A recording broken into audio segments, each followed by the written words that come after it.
Muy buenas tardes, bienvenidos a la Academia Mexicana de la Historia. Gracias a todos aquellos que se encuentran presencialmente en nuestra sede, también aquellos que se encuentran en nuestra sesión vía Zoom y el público que nos escucha y nos ve a través de nuestra transmisión de Facebook.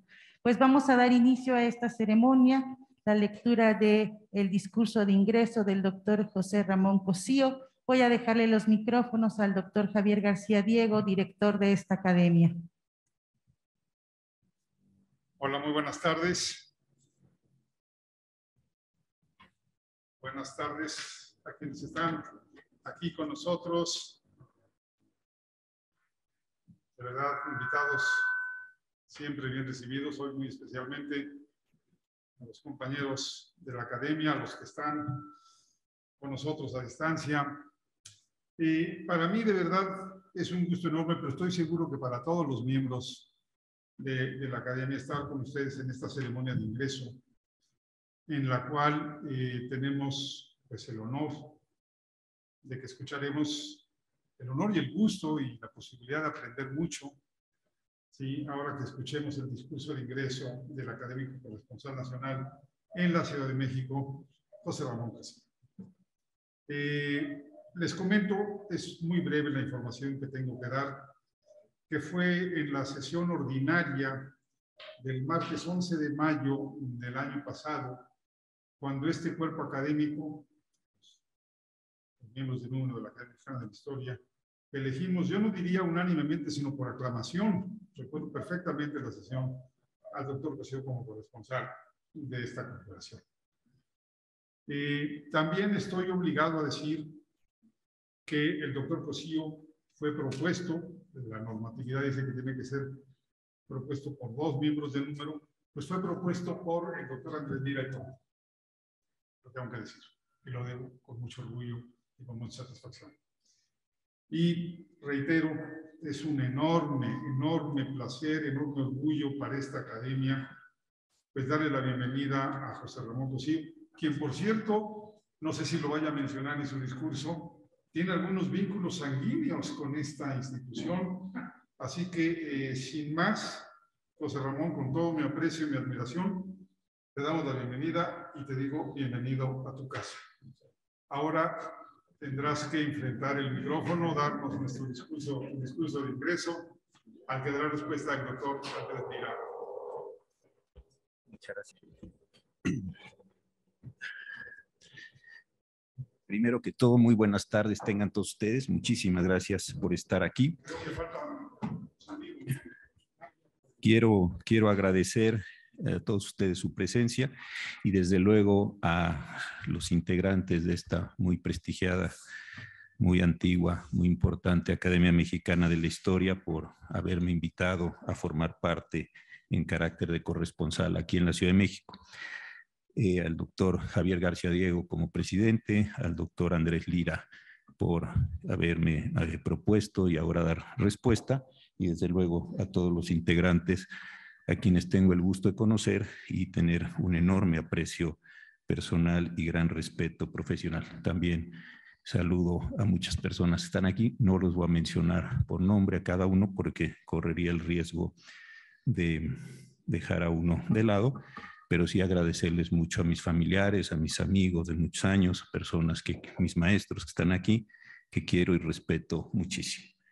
Y efectivamente voy a empezar con este comentario que decía el doctor García Diego, un bisabuelo mío, desde luego no lo conocí, fue director hace ya algunos años. En mi familia se hablaba mucho de él como una persona llena de curiosidades. Escribió algunos libros sobre desamortización, otros sobre la Ciudad de México, unas anotaciones a los bandidos de Río Frío, pero también me contaban de sus muchos intereses en herbolaria, en la colección de piezas arqueológicas. Debe haber sido un hombre muy inteligente y sobre todo muy curioso, muy lleno de actividades. Así es que ingresar a esta academia pues me tiene esa relación personal, ese vínculo afectivo que es tan importante. Y otra razón, yo en algún momento de la carrera tuve la tentación de dejar derecho e irme a estudiar historia, pero me encontré con don Rubén Bonifaz Nuño, nada menos. Le comenté de esta inquietud, me regañó y me dijo que siguiera por el derecho, que por ahí va bien y que ya después veríamos qué hacíamos en la vida.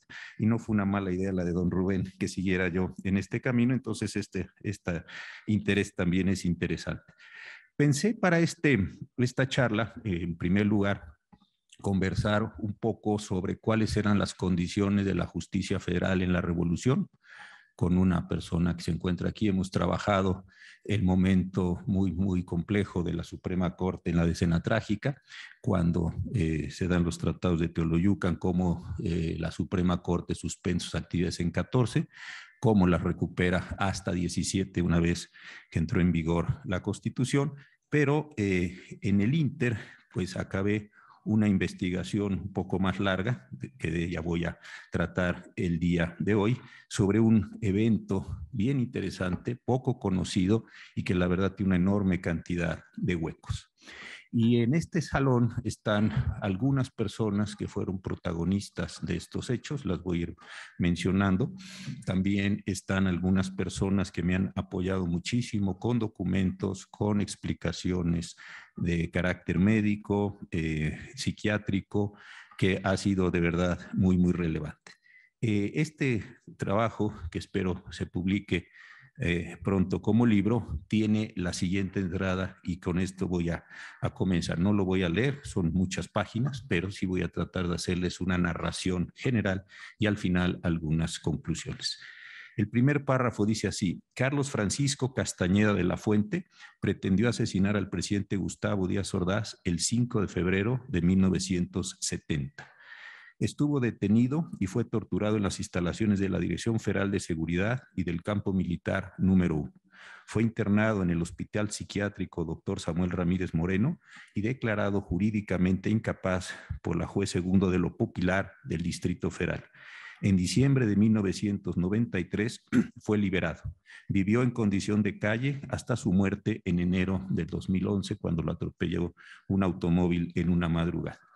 Este hecho, insisto, es poco conocido. Yo encontré referencias, desde luego, en una novela de Fabricio Mejía, Madrid, en un artículo de Roberto Samarripa en la revista Proceso en el año 93 sobre algunas condiciones médicas, y en 4 artículos que Gustavo Castillo publicó en la Jornada en abril del 2004.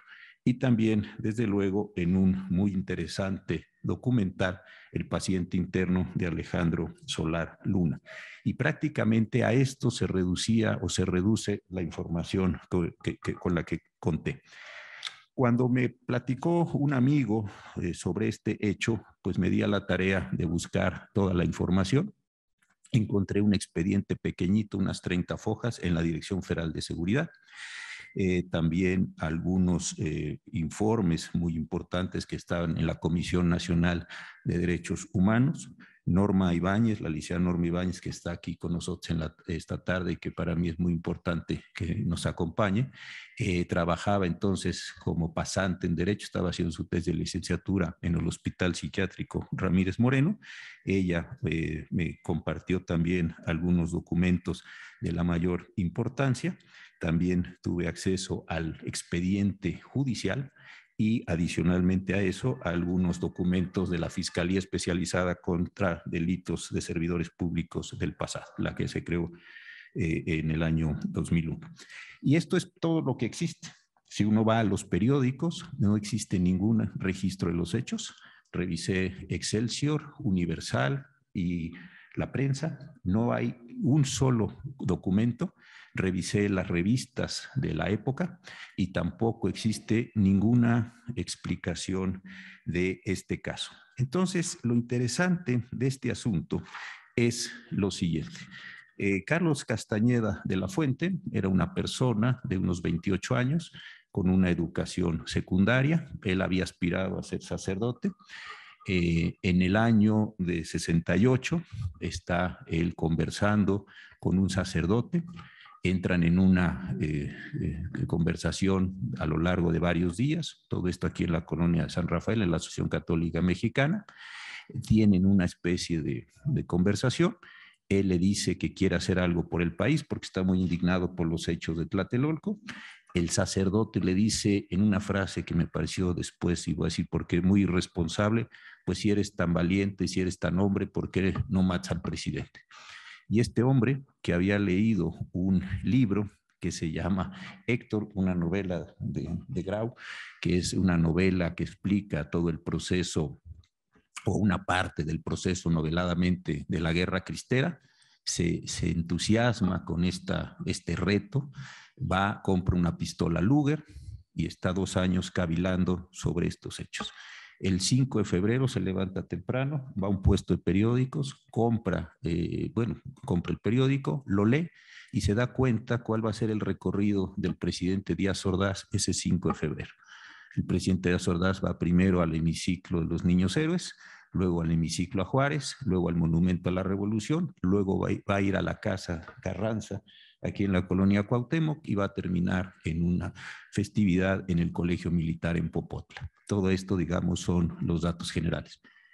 Castañeda, que vivía en la colonia San Rafael, se levanta temprano, va al hemiciclo a Juárez, allí piensa dispararle al presidente Díaz Ordaz, pero hay tanta guardia, tantas personas allí, se da cuenta que no puede y corre al monumento de la Revolución, se pone en la calle de Valentín Gómez Farías e Insurgentes, está ahí esperando, y cuando pasa el primer coche al que le gritan, desde una maleta dispara y agujera la parte inferior de la puerta de este automóvil. En el automóvil iba el general García Barragán. Él pensó que le estaba disparando al presidente Díaz Ordaz. Allí mismo lo detienen, hay una discusión acerca de quién, si es el servicio secreto, si es la Dirección Federal de Seguridad. El propio general García Barragán cuenta que es un agente de tránsito el que lo detiene, y viene un momento de enorme confusión porque hay versiones que lo llevan a la Dirección Federal de Seguridad, que está a 2 cuadras de ahí, otras, que este es muy interesante, narradas por el propio Castañeda a Norma Ibáñez, que lo lleva a la Casa Carranza, lo cual hubiera sido increíble porque significaría que el presidente Díaz Ordaz se encontró con esta persona después de haber atentado o pretendido atentar contra él. Y finalmente, entonces, es puesto en la Dirección Federal de Seguridad. Allí es interrogado, está varios días, y después lo llevan al campo militar número 1. En el campo militar número 1 va a pasar 4 meses sometido a interrogatorios muy fuertes por la Dirección Federal de Seguridad. Ahí desfilan personajes pues muy conocidos de la dirección, el capitán Gutiérrez Barrios, el comandante Nazar, en fin, un conjunto de personas que están ahí. Y se empiezan a llevar ahí a cabo algunos interrogatorios importantes. Se presenta un médico que trabajaba para la propia Dirección Federal de Seguridad, hace un análisis de esta persona y le asigna características lombrosianas desde un comienzo, ¿no? Algo que Elisa conoce muy bien. Rápidamente dicen, este es el asesino porque tiene una mandíbula extendida y esto significa una degeneración de la hipófisis y consecuente es el criminal nato. Y rápidamente también lo relacionan con el sacerdote y, insisto, siguen ahí. Detienen a sus hermanos, tienen a los hermanos de Carlos Castañeda detenidos 8 días, a ver qué confiesan, van a su casa, levantan las paredes, destruyen todas las paredes, en fin, a ver qué acontece y, insisto, lo tienen allí presentado. Lo interesante del caso es que, más allá de las condiciones que en un momento diré, a Carlos Castañeda, cuando está allí detenido, pues sí había cometido delitos. Si uno revisa sus conductas frente al Código Penal entonces vigente, al menos había un disparo de arma de fuego, una tentativa de homicidio, una aportación de arma de fuego, no tenía desde luego, y un daño en propiedad ajena, porque aunque haya sido mínimo, agujeró un automóvil que seguramente era propiedad del gobierno federal. Lo interesante del caso es por qué no llevaron a Carlos Castañeda a un proceso penal. Si lo hubieran llevado a un proceso, pues en el proceso hubieran sucedido dos cosas. O el hombre estaba de acuerdo, y si hubiera estado de acuerdo, lo hubieran tenido que ponerle años de prisión por los delitos, o no estaba de acuerdo y consecuentemente le hubieran impuesto medidas de seguridad, internado en un sanatorio, en un hospital psiquiátrico, y ver cuál era la condición que allí se presentó. Y nada de esto sucede. Entonces, esta es una primera cuestión. Yo no se los voy a contar todo aquí, pero sí hay una parte muy, muy interesante de por qué no lo llevaron a un proceso penal. Algunos de los casos de atentados, de los 4, de esto platiqué con Javier García Diego y con Claudio Lobnitz, que me ayudaron en este sentido. Los 4 atentados o 3 atentados previos sí fueron llevados o estuvieron en una condición de conocimiento público al menos. Aquí primero, insisto, no se conoce el asunto. No, hay la mayor secrecía sobre el asunto, y segundo, adicionalmente a esa enorme secrecía, no se le lleva al juicio penal.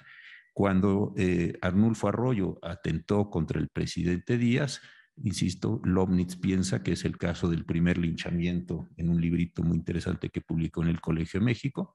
Cuando se atenta contra Pascual Ortiz Rubio, hubo juicio penal y el caso llegó a la Suprema Corte de Justicia. En los libros de don Lucio Cabrera está ahí recogido el amparo, luego lo vi.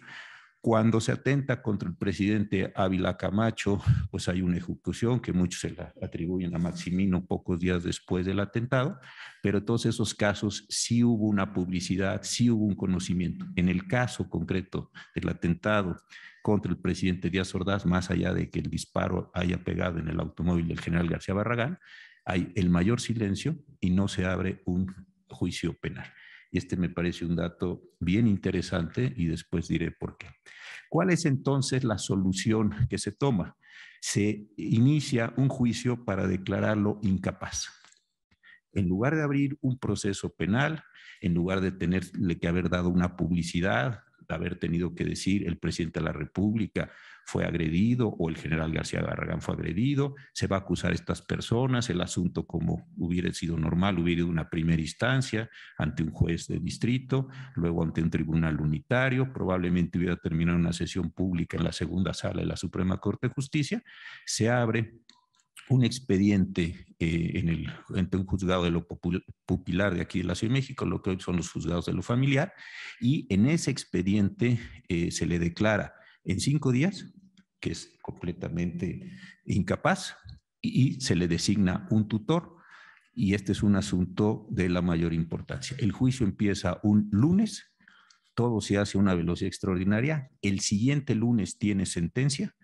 De esa sentencia no recurre ni el Ministerio Público, ni desde luego el hermano, no, nadie pasa esto, y ahí se le lleva y se le pone a esta persona durante 23 años en el hospital, en el sanatorio, hospital psiquiátrico Samuel Romero Moreno, que ustedes conocen, está hacia la salida de la carretera a Puebla. Entonces, aquí hay un dato muy, muy importante.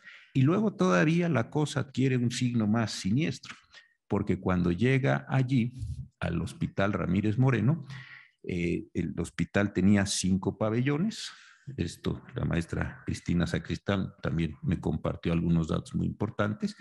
Y en lugar de ponerlo en el pabellón 5, que es donde iban las personas que habían sido acusadas de la comisión de un delito y desde luego estaban en una situación de enfermedad mental, le construyen un pabellón específico, que es el pabellón 6, es un pabellón pequeñito, tiene unos pocos metros cuadrados. Sobre ese pabellón hay fotografías de esto en el documental de Alejandro Solar. Se le pone una barda, luego una malla de alambre, púas, y durante 4 años permanece esta persona completamente aislado, cuidado todos los días, todas las horas, por 2 agentes de la Secretaría de Gobernación dedicadas completamente a él. Por si fuera poco el asunto que se va presentando aquí, esta persona no se presentan los informes que son normales que se presenten por vía de los tutores. Los tutores tienen que rendirle un informe al juez una vez al año, cuando menos, diciendo cuál es la situación de la persona, si evoluciona, si no evoluciona. Durante estos 23 años cada vez se rinden menos informes. Los informes son muy vagos. No existe un expediente médico. Este expediente médico se perdió. Hicimos junto con las personas que me ayudaron en este trabajo las solicitudes a la Secretaría de Gobernación, a la Secretaría de Salud, al propio hospital, y el expediente médico está desaparecido. Entonces aparece muy erráticamente los medicamentos y los tratamientos que se le dio a esta persona durante 23 años. Algunas personas que están aquí mencionadas me ayudaron a descifrar cuáles eran las condiciones de estos medicamentos, qué producían, si eran adecuados, si no eran adecuados, y francamente no tenían ninguna adecuación, o tenían una adecuación muy general sobre estos elementos. A Castañeda se le declara incapaz primero porque era un débil mental, pero nunca se hacen las pruebas, un test que se llama Stanford-Binet, que es donde se mide esta condición, y después también se le declara esquizofrénico paranoide, con estados paranoides, es decir, una confusión terminológica que me parece que permitió una enorme posibilidad de uso de esta persona en estos casos. Lo que creo que es también muy interesante de ver es que si no lo llevaron a un juicio penal y sí lo llevaron a un juicio civil, lo que hicieron fue despersonalizarlo completamente.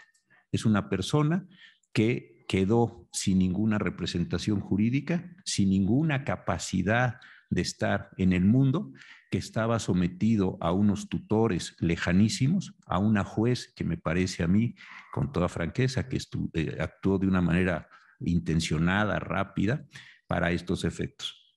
Comparé el caso de Carlos Castañeda con el de la viuda de Pereira, que lo platiqué con Andrés Lira y con el profesor García Diego, y el caso de la señora Roa Pereira duró varios años, tuvo pruebas, etcétera, y al final de cuentas a ella no se le pudo declarar incapaz. Mientras que a Castañeda en 5 días, en 6 días hábiles, se le declaró y se le colocó en esta situación de gran gravedad. Allí estuvo hasta el año 93. En 1992, Norma Ibáñez, que está aquí con nosotros, y ella empieza, insisto, a hacer sus prácticas en este hospital, y cuando está allí, está arreglando los expedientes en una situación donde nadie sabía en el hospital cuál era la condición jurídica. Todos, cuando hablan del asunto, dicen, sí, el que quiso matar a Díaz Ordaz está aquí porque había un intento de homicidio, cuando en realidad eso nunca sucedió, nunca se abrió ningún proceso penal. Entonces Norma Ibáñez presenta una denuncia ante la Comisión Nacional de Derechos Humanos.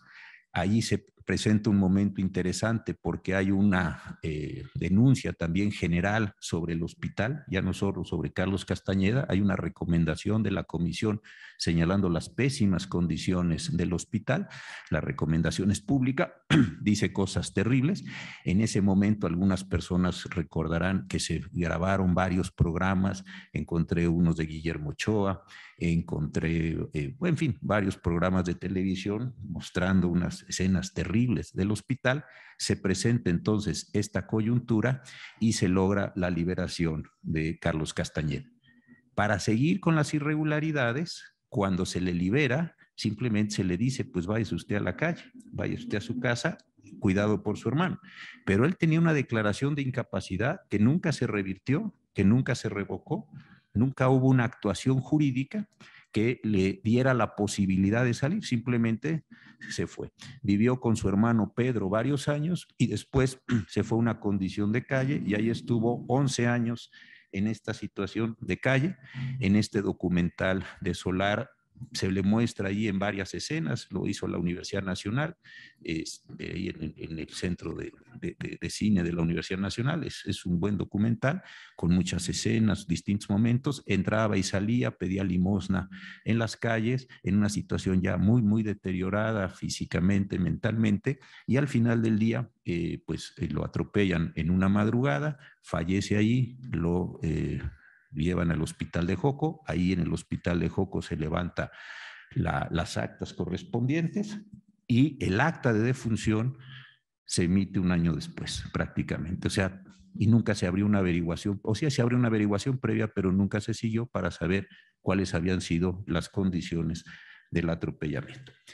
Entonces, si estos son los hechos así generales, digo, hay una gran cantidad de detalles, medicamentos, en fin, quienes leyeron el libro me hicieron favor de hacerme sus comentarios, me dijeron que en algunas partes resultaba un poquillo aburrido, mi esposa entre ellos, porque claro, 10 miligramos de esto y 20 del otro y de esto, pues sí les pareció. Entonces mandé algunas cosas a pie de página por si estaba un poco pesado y densa esa parte, pero la cuestión aquí creo que vale mucho la pena reflexionar como parte de una historia jurídica y política, son tres cosas.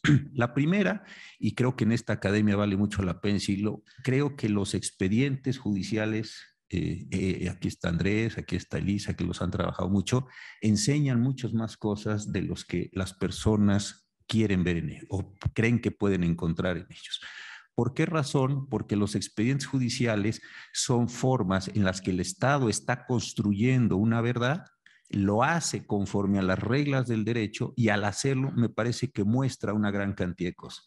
Yo en un libro que escribí sobre los procesos judiciales del 68, me parece que muchas de las acciones del Estado quedaron muy bien precisadas en esas, en la averiguación previa y en el propio expediente judicial, insisto, porque el Estado está actuando con reglas, está poniendo cosas y las está dejando señaladas. Si uno las interpreta, si uno las extrae, si uno ve, sí me parece que puede encontrar huellas, pasos sobre lo que estaba aconteciendo y no suponer simplemente que aquello no tiene utilidad porque es el Estado actuando, digámoslo así, consigo mismo frente a sí mismo. Este es un primer problema que me parece bien interesante, como una recuperación de historia judicial que con varios de aquí he platicado, sobre todo con Pablo Mijangos. Entonces, aquí hay un problema primero. Segundo, la situación de este caso particular, que de verdad me llama mucho la atención. ¿Por qué no se llevó a Carlos Castañeda, como en otros casos, a un proceso penal? No habría posibilidad. Él confesó en la Dirección Federal de Seguridad y por la forma en la que procedió, era altamente probable que al llevarlo a la averiguación previa y ante la gente del Ministerio Público le hubieran dicho, ¿usted quiso matar? Sí, yo quise matar. ¿Por qué? Pues por las razones históricas del 68, por la condición que se presentó en este caso. Ahí no hay, no se le lleva y consecuentemente se da esto. Un tercer elemento, ¿por qué nadie supo en los medios de comunicación de este caso? Esto es increíble para mí. Yo me imagino, recorrimos un día, Mariana, mi esposa y yo fuimos a caminar por ahí, por el Monumento a la Revolución, tratando de hacer una reconstrucción de hechos muy primaria, pero bueno, ahí estuvimos los dos caminando.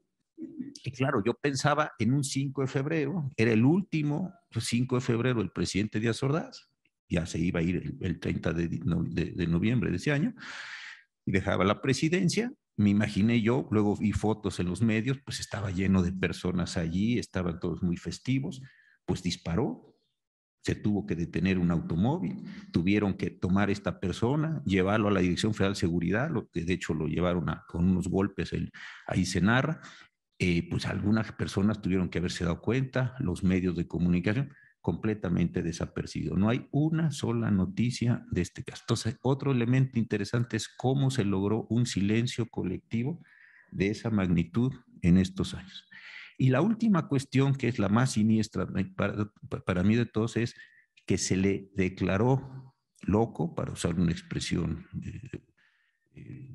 lo digo en un sentido no peyorativo, desde luego, se le declara loco, se le declara incapaz, se le encierra 23 años y se oculta por completo. Y los 4 primeros años de su residencia en ese hospital está encerrado en una celda particular construida ex profeso para él mismo. Entonces, ¿qué nos denota esto en términos de la actuación del Estado en ese momento? Yo una de las hipótesis que tengo es que no es que sea un Estado fuerte, al revés, es un Estado débil o debilitado y ese momento, después del 68, con una enorme carga simbólica frente a sí, que no es capaz de procesar a una persona que agredió al presidente de la República. Entiendo que estaba por empezar el Mundial de Fútbol, que iba a haber elecciones generales de las que salió electo el presidente Echeverría pocas semanas después. Entiendo ese contexto, pero decir que no se sepa nada, que nada quede establecido, que este hecho se guarde. Y es precisamente gracias al trabajo de Norma, al trabajo de Solar, en fin, al trabajo de Gustavo Castillo, que algunos elementos van saliendo, y ahora pues este es el trabajo que quería o quiero presentar para ingresar como miembro corresponsal a esta institución, que de verdad muchísimo les agradezco, porque para mí sí es algo muy importante en términos académicos y en términos emocionales. Muchas gracias.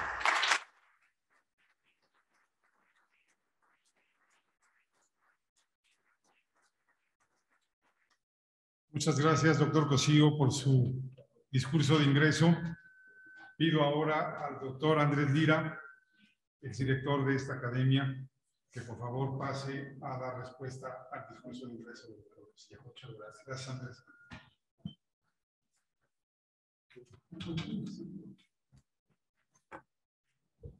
Bueno, pues muy buenas tardes tengan todos ustedes.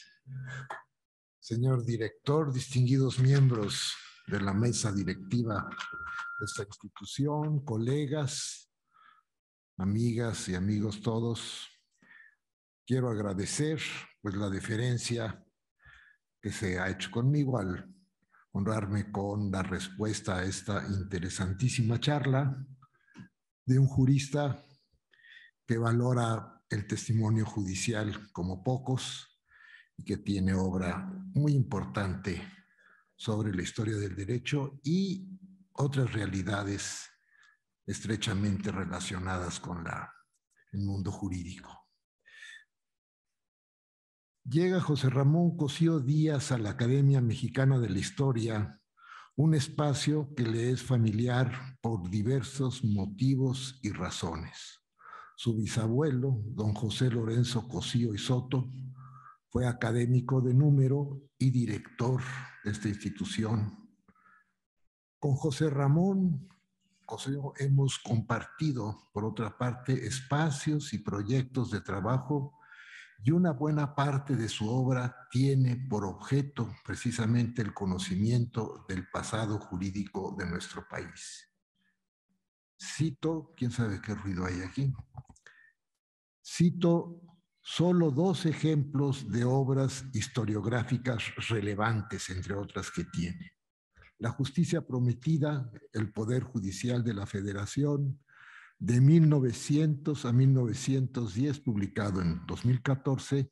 Esta es una etapa incomprendida en la historia de la justicia. Y otra muestra de obra colectiva, porque ha coordinado y colaborado en muchas, ¿verdad? Cito Los Caminos de la Justicia en México, 1810-2010, publicado por la Suprema Corte con motivo del bicentenario de la independencia y el centenario de la Revolución, a las que podríamos agregar muchas más entre libros, artículos, capítulos de diversa extensión y contenido y objeto relativos al desenvolvimiento crítico sobre la justicia. La mención de este rubro pone de manifiesto lo que de suyo es evidente: la labor del jurista empeñado en rescatar y esclarecer la memoria histórica como punto de partida y posibilidad del desarrollo del derecho mismo. Así lo ha hecho y lo sigue haciendo en diversos desempeños, como profesor, como juez, fue ministro de la Suprema Corte de Justicia, como director y lector de tesis y como crítico en distintos escenarios, ¿verdad? Y en todo en relación también con diversas ciencias del hombre, también cotidianamente como periodista, conferencista, practicante en distintos escenarios y en cuerpos académicos. En esos desempeños es evidente el talento crítico sobre el orden, su talento crítico sobre el orden jurídico como experiencias vividas por protagonistas de situaciones y hechos objeto de su atención, y también como conciencia de los límites y posibilidades y resultados que ofrecen a sus lectores y auditorios, ¿verdad?, a los que ilustra. Nos ha dado y sigue entregando cuadros integrales de memoria histórica aprovechables para todos y aprovechados por él para obras historiográficas propias. Como constitucionalista es consciente de la plena legalidad, principio rector del orden positivo. En las autoridades están obligadas a guardar y hacer guardar y cumplir la constitución política y las leyes y disposiciones que de ella emanen. Situaciones, hechos, actos y decisiones, ¿verdad?, propias en cada caso han de ser apreciadas serenamente a la sombra de la Constitución y de las leyes.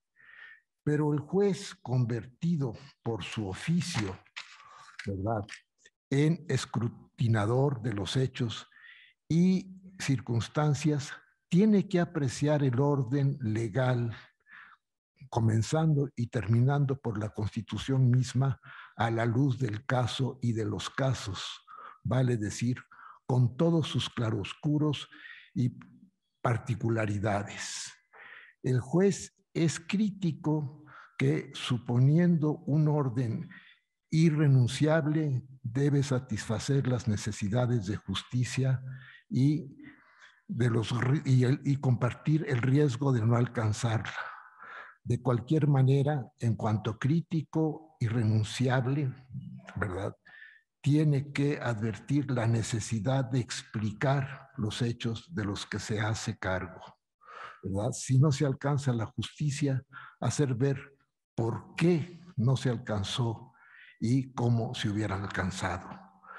Tal es el ejemplo que ha traído a cuento ahora en esta obra, en este proyecto de libro que esperamos ver pronto, que nunca se sepa. Es un título por demás elocuente para un libro de quien, como autor de muchas otras obras, tiene como lema que siempre se sepa. Ese es el lema del juez, de quien hace justicia. Lo muestra el repaso de su producción impresa y el repaso de sus actividades, de lo que es imposible dar idea en el corto tiempo del que disponemos.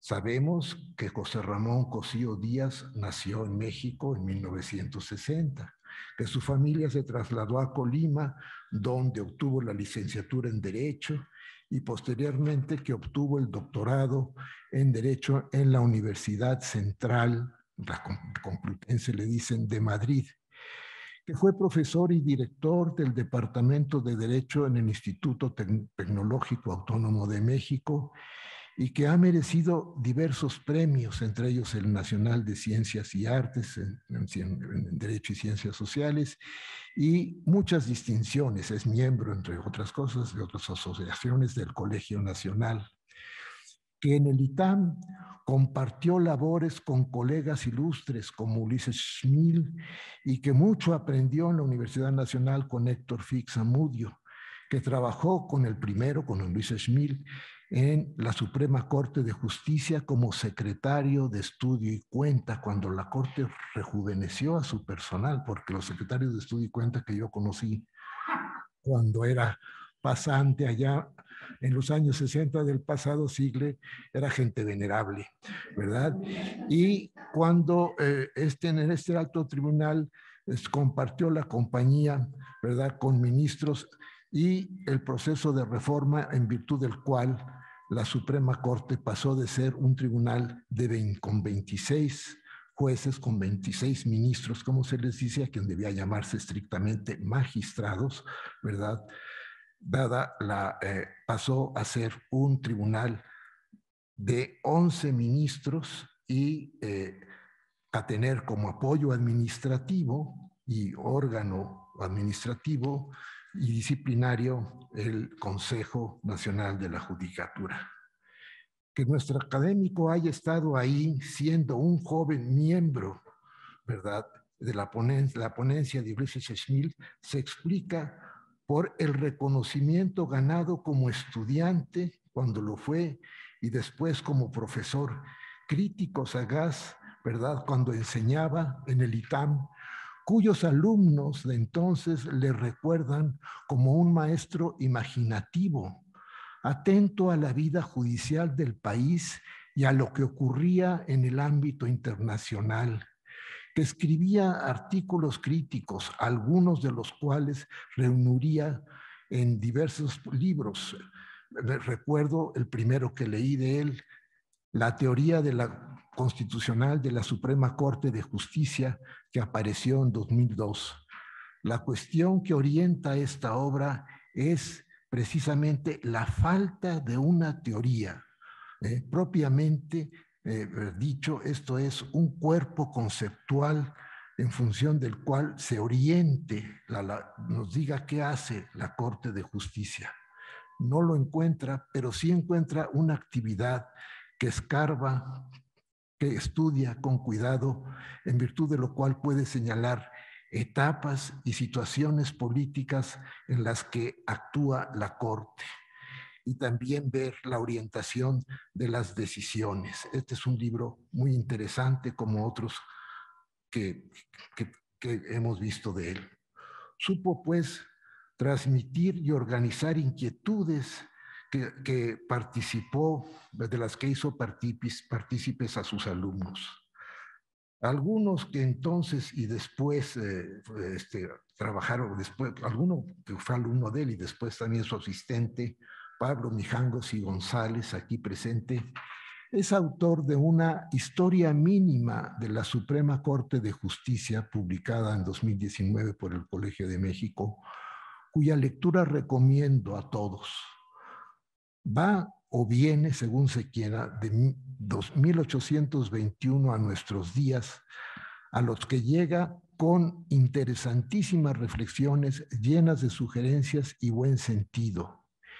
En esa historia da cuenta de la trama y aplicación de la reforma de la Suprema Corte de Justicia, de los problemas que esto implicó e implica, ¿verdad?, para una Suprema Corte convertida en Tribunal Constitucional después de la reforma del artículo 105 constitucional, ¿verdad?, relativo a las controversias constitucionales, a la controversia constitucional sobre la que nuestro académico es autor de un voluminoso texto.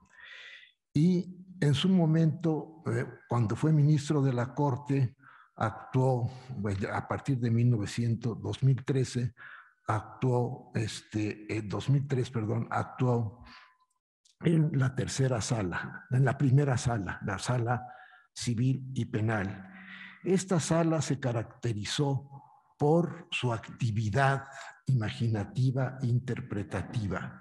Se consideró como una sala activista en función de su actualización con respecto a la ampliación constitucional en el reconocimiento de los derechos humanos, ¿verdad?, para poner a nuestro país a tono con las reformas constitucionales y los compromisos adquiridos en un mundo en globalización, donde había tratados internacionales multilaterales que pasaban, cuyas disposiciones, cuyos principios pasaban a formar parte del orden constitucional mexicano.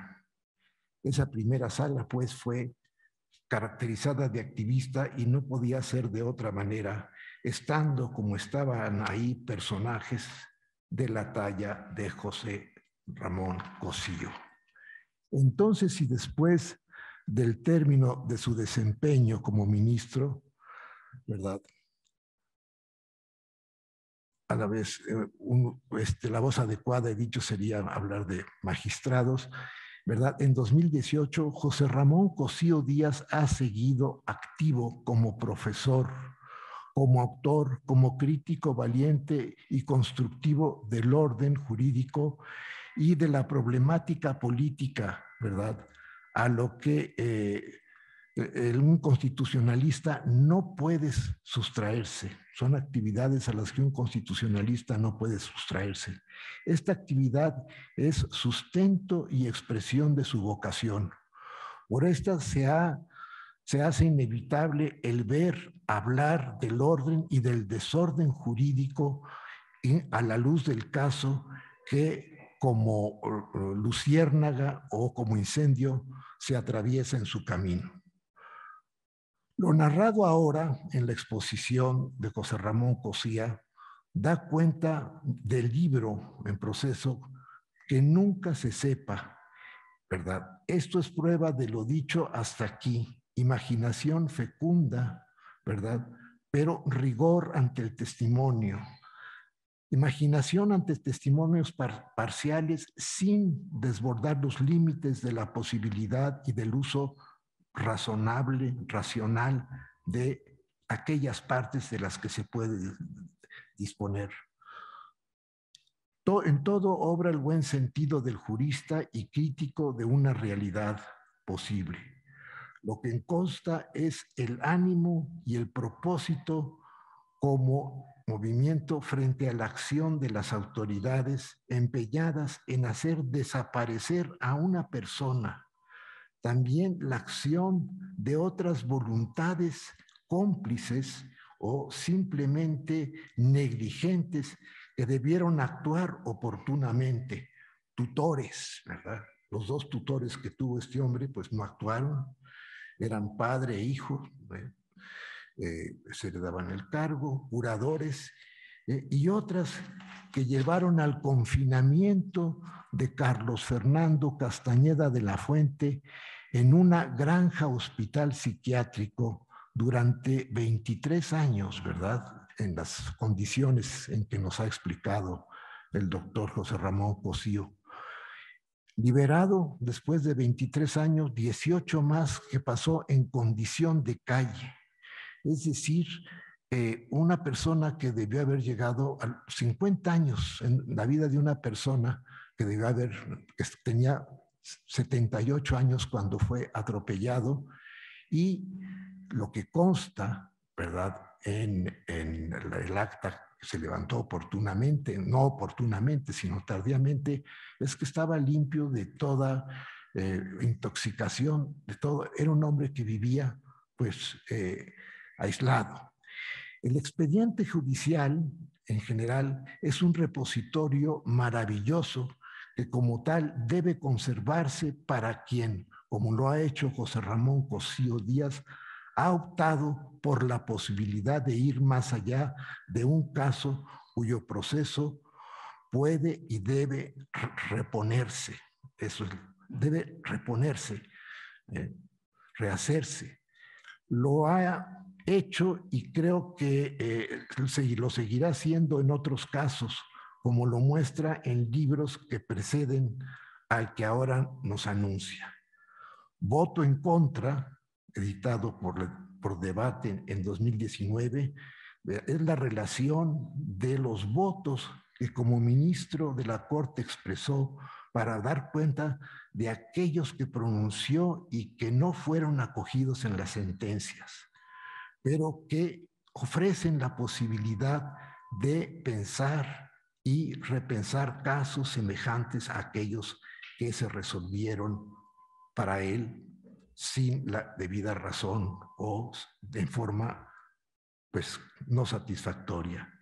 Y también este que mencionó ya, Biografía Judicial del 68, el uso político del derecho contra el movimiento estudiantil, publicado por la misma editorial en 2020. Libro en que el expediente judicial, narraciones y reflexiones de diversa índole y extensión le movían a la creación de una obra o de obras de diversa naturaleza, pero prefirió dar relieve al expediente mismo, al expediente 272/68, para que se recupere, ¿verdad?, lo que importa al jurista y permitirá volver al hilo de los acontecimientos y para averiguar lo que se hizo en un plano distinto del judicial también, y para enfrentar lo que se hizo para enfrentar a estudiantes, maestros y ciertos segmentos de la sociedad. Dejar de analizar el proceso judicial, nos dice, implica una seria claudicación, además de un enorme hueco histórico. Nos dice el jurista convencido de la autoridad y el valor de su profesión, sin negar la necesidad de investigar y llegar, precisamente por el respeto al testimonio y a la profesión de jurista, ¿verdad?, en este ámbito inmenso y comprensivo que es la vida de todos nosotros a la luz del derecho. Gracias, José Ramón. Bienvenido a la Academia Mexicana de la Historia, donde hablaremos con gusto sobre hechos que nos interesan y donde advertiremos la historicidad del derecho y también, ¿por qué no?, la juridicidad de la historia. Muchas gracias.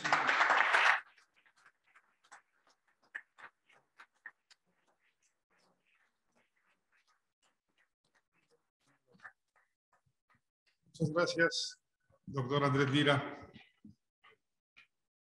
Yo, antes de pasar a la parte formal de la ceremonia, quisiera hacer unos brevísimos comentarios. Primero, el instigamiento del cura, que también se da en el caso de una monjita. Le pregunto a José Ramón Cosío y Andrés Lira, en caso de que hubiera habido proceso, ¿ese cura debe haber sido acusado de ser el autor intelectual? Solo haber habido proceso.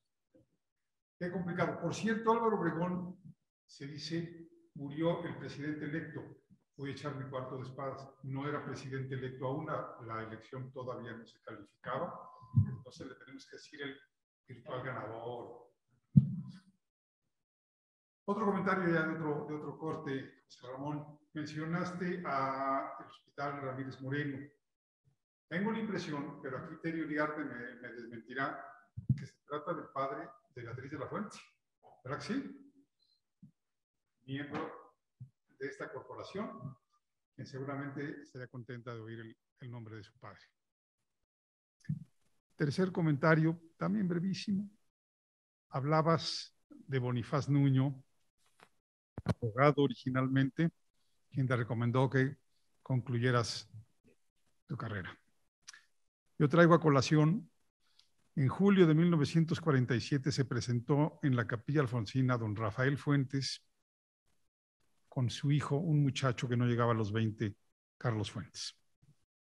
Rafael Fuentes había trabajado con Alfonso Reyes en la embajada en Brasil y entonces con esa cercanía, pues se le ocurrió que sería bueno llevarle a presentar a su hijo Carlos y decirle pues, que el muchacho quería dedicarse a la literatura. Y Alfonso Reyes le contestó de una manera clara. No se escucha bien. Siendo esotérica. Suban el volumen, no se escucha bien. Sí, muy bien, dedícate a la literatura, pero estudia Derecho, porque en México no ser abogado es como ser una taza sin asa. No sé a qué se refería. Bueno, ya. Vamos a imponerle la venera a José Ramón, aclarando que en la academia las veneras no son de nuestra propiedad, son de la academia. Uno ocupa la silla, X número, si es de número o corresponsalía. Estas veneras son las originales, son las que mandó la Real Academia Española. Entonces aquí estábamos en el intento de ubicarla de tu abuelo, pero no sé qué número de silla tuvo. El caso es que así usamos las veneras, las dejamos después de cada sesión porque son las originales, son irreemplazables. Y con todo gusto se le va a imponer. Y concluyo. Esto es a título personal, no lo debería decir porque esta es una ceremonia formal. No debería decir que me da un enorme gusto que ingrese mi queridísimo y admirado amigo. Uno por lo general quiere a los amigos, pero no suele admirarlos. No hay amigos admirables. Yo tengo unos que no son admirables. Muchos, la mayoría. Pero a José Ramón lo quiero y lo admiro. Bienvenido a la Academia de la Historia. Y ahora vamos a Andrés. ¿Se la pones? Vamos entonces a proceder. Ah, perdón, no, me estoy adelantando. Ya me pusiste nervioso, José Ramón, hombre. Tengo que leer el diploma. Eso sí, ¿verdad?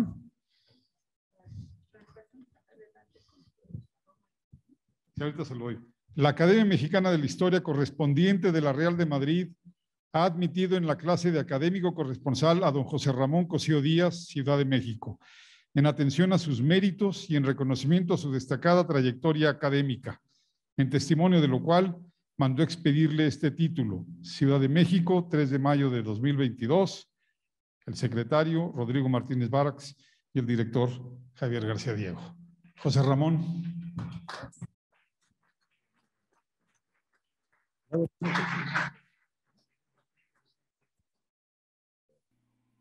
Estimada audiencia de la Academia Mexicana de la Historia, pues este es el momento en que el doctor José Ramón Cosío Díaz forma parte de la Academia Mexicana de la Historia como miembro corresponsal nacional en la Ciudad de México.